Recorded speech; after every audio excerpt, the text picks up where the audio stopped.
बिस्मिल्लाहिर्रहमानिर्रहीम अस्सलाम वालेकुम नाज़रीन। मैं हूं आपका मेज़बान दानिश अंसारी और आप देख रहे हैं मेरा YouTube channel Danish Ansari official. नाज़रीन, आज हम बात करेंगे मलिक महबूब साहब से, आप सबके फेवरेट हैं, मशहूर एस्ट्रोलॉजर हैं। अस्सलाम वालेकुम मलिक साहब, कैसे हैं आप? वालेकुम अस्सलाम। अल्लाह का शुक्र है। आप बताएं क्या हाल चाल है दानिश साहब।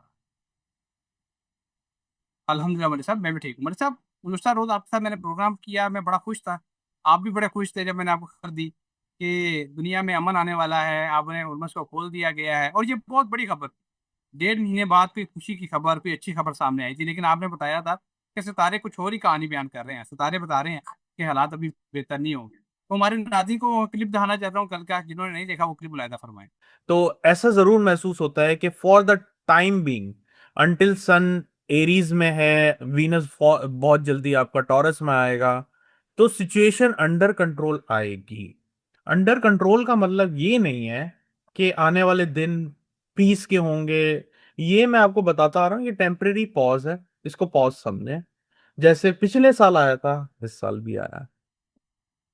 जी, तो नाज़रीन, आपने ये क्लिप मुलाहिदा फरमाया, सर के आपने अल्फाज सुने, सर ने पहले ही बता दिया था कि सितारे कुछ और बता रहे हैं। ये अगर कोई आपने हुर्मुज़ को खोला गया है, सर ने बताया था वक्ती तौर पे अगर खोला भी गया तो खोला जाएगा, और हमने देखा कि विद इन अ डे खबर आ गई कि ईरान ने दोबारा नाकाबंदी कर दी है आपने हुर्मुज़ की, और बताया वजह ये बयान कि क्योंकि हमने नाकाबंदी हटा दी थी, अमेरिका राजी नहीं था नाकाबंदी हटाने से, इस वजह से हमने फैसला किया कि हम दोबारा नाकाबंदी कर रहे हैं। सर, आपने हुर्मुज़ का बंद होने का मतलब ये है कि दुनिया में अभी जो फाइनेंशियल क्राइसिस हैं या जंग बंदी या जंग के जो असरात हैं वो अभी ख़त्म नहीं होंगे। आप क्या देख रहे हैं आइंदा आने आने वाले हालात? आपकी प्रेडिक्शन दुरुस्त हो रही हैं। आइंदा आने वाले हालात किस तरफ जाते दिखाई देते हैं आप? यार दानिश साहब, आप एक बात को समझें, और मेरे ख्याल से वो बड़े आसान तरीके से मैं समझा भी रहा हूँ और बता भी रहा हूँ। ये जंग शुरू भी नहीं हुई थी जनवरी में। मैंने आपको कहा था कि आने वाले महीनों में, स्पेशली अगस्त ऑनवर्ड, जो सेकेंड हाफ है, उसमें मुझे फाइनेंशियल क्राइसिस नजर आ रहा है। अब वो क्राइसिस कोई भी रंग की वजह से आ सकते हैं, मार्केट की वजह से आ सकते हैं, दुनिया में कोई हालात खराब हो सकते हैं, जंगी हो सकती है, बहुत कुछ ऐसा हुआ। अब प्रॉब्लम यह है कि लोग बोलते हैं कि जो हम बोलें वैसे ही हो, ऐसा नहीं होता। एस्ट्रोलॉजी की एक लिमिटेशन है। वैसे एस्ट्रोलॉजी पढ़ने के लिए बहुत है, वो इतनी है कि अगर आप पूरी जिंदगी भी पढ़ लें तब भी आप उसको कंप्लीटली नहीं सीख सकते। एस्ट्रोलॉजी की एक लिमिट्स है, वो 50 60 70% मैक्सिमम। मतलब दुनिया में अगर कोई बेहतरीन एस्ट्रोलॉजर है, बेहतरीन से बेहतरीन एस्ट्रोलॉजर है, उसकी प्रिडिक्शन भी 60% पूरी होती है, तो वो बेहतरीन कहलाता है। तो आप इस चीज को समझें, इसको ईमान का हिस्सा नहीं बनाना है, इसको सिर्फ एक अपनी गाइडेंस के लिए यूज करें। तो जो मैं आपको इतने अरसे से बोलते आ रहा हूं, तकरीबन 10 दिन हो गए हैं इसको, ये जो गेम चल रही है, कभी इधर कभी उधर के मामला तय हो गए हैं, और सब अच्छा है, डोनाल्ड ट्रंप आ रहे हैं, पाकिस्तान में ये हो रहा है, वो हो रहा है, लेकिन ये सब धोखा है। मैं आपको बार बार बता रहा हूं, और मैंने कल भी ये बात की है आपको कि अगर ये मुआहिदा हो भी गया, ये धोखा है। दुनिया में अनफॉर्चुनेटली जो मैं रीड कर रहा हूँ सितारों को, उसके हिसाब से पीस नजर नहीं आता। अगर ये आएगा, टेम्परेरी होगा, टेम्परेरी पॉज होगा, पीस नजर नहीं आता अनफॉर्चुनेटली। मुझे कोई शौक नहीं है मैं ऐसी बातें करूं, जो सितारे बता रहे हैं मैं उसको ट्रांसलेट करके बोल रहा हूं। बिल्कुल सर, ऐसा ही है। आप जायचा देखिए, ये सारी बातें बयान करते हैं सर। डोनाल्ड ट्रंप ने एक बात की है, उन्होंने कहा है कि ईरान से मुतल्लिक हमारे पास अच्छी खबर है। सर, आप क्या देख रहे हैं? आज क्या सरप्राइज लोगों को मिल सकता है? सर, मुझे कोई इतना खास सरप्राइज महसूस नहीं होता। मुझे यही होगा कि ये मुआहदे के ऊपर ले आएंगे ज्यादा से ज्यादा, लेकिन 20-22 से पहले, मुझे 22 अप्रैल से पहले खुदा ना खास्ता कोई इंसिडेंट नजर आता दुनिया में, सीधी सी बात है।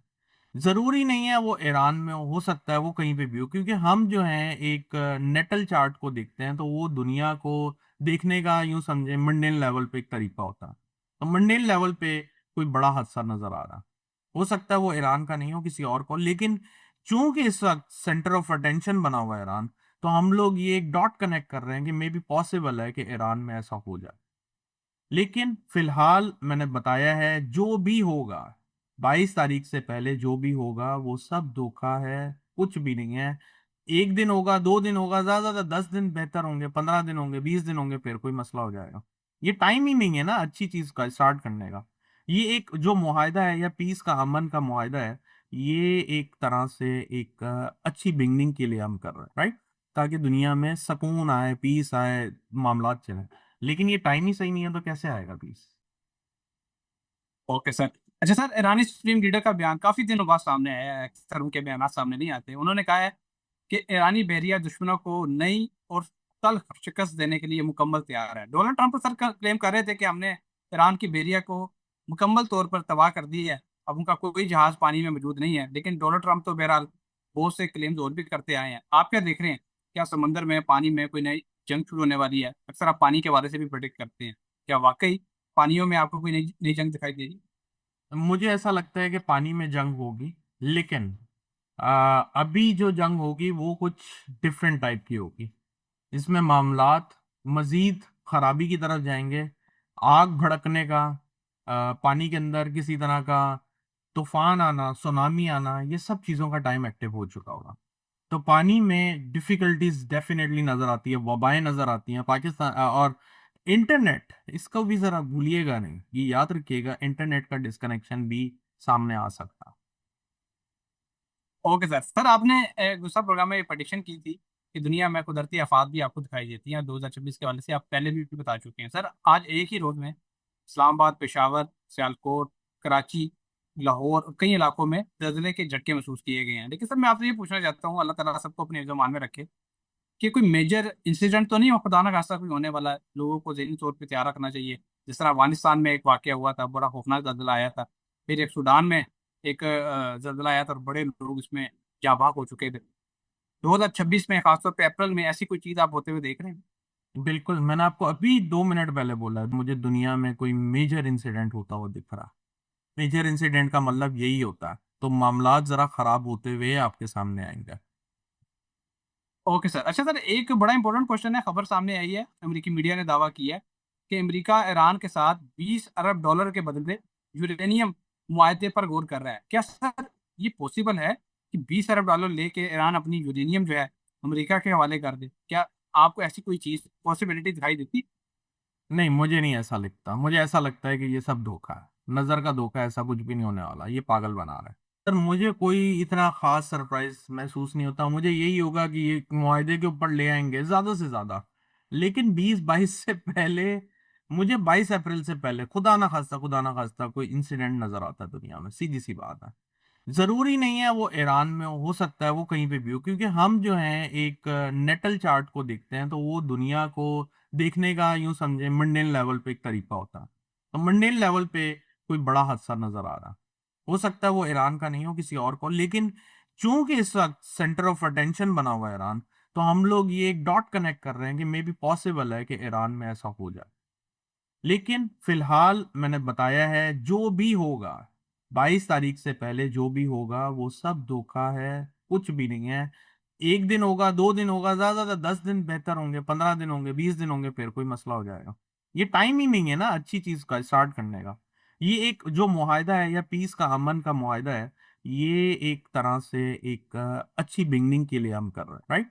ताकि दुनिया में सुकून आए, पीस आए, मामलात चले। लेकिन ये टाइम ही सही नहीं है तो कैसे आएगा पीस?